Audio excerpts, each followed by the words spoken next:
Good morning mga ka-Onyx. Ito na po, naglilinis tayo dito sa venue kung saan dito natin ilalagay ang Otoko Food House. Alright, so ito yan. Sobrang malawak po dito, and then we're going to put the Otoko Food House dito muna sa may entrada. Yan, dito sa may gate.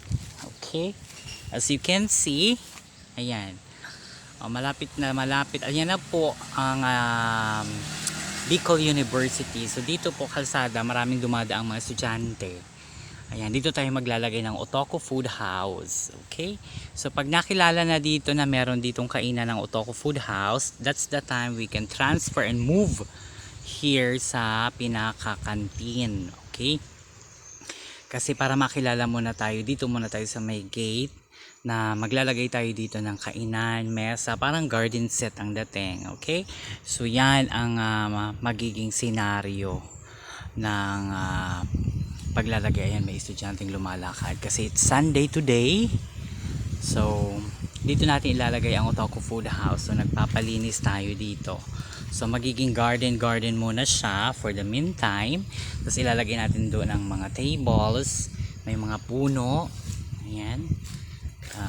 Tables and chairs, and here yan, papunta yung papasok yan dyan, may kalsada, pwede kayong mamasyal dyan, maraming puno.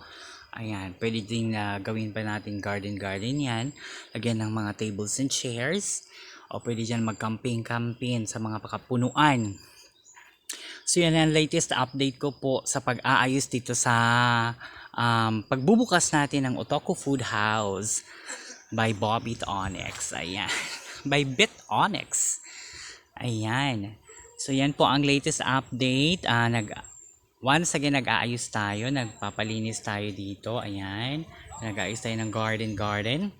So lalagay tayo ng mga tables and chairs dito sa ating garden set na may mga puno para medyo mapresko, mahangin.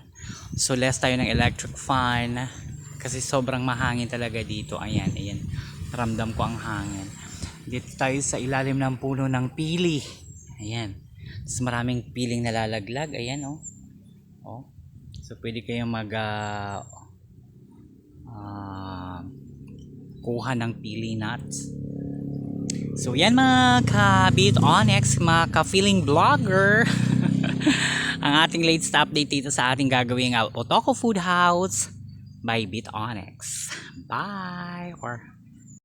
Yes, mga ka-Onyx, and this is the place where we're going to put the Otoko Food House by Bit Onyx. Ayan, papunta tayo dun sa site kung saan doon natin may ilalagay ang Otoko Food House. Di ba? Lawak-lawak. Pwede siyang camping site. Ayan. So that is mga ka-Onyx, and that's the venue along the road over the gate.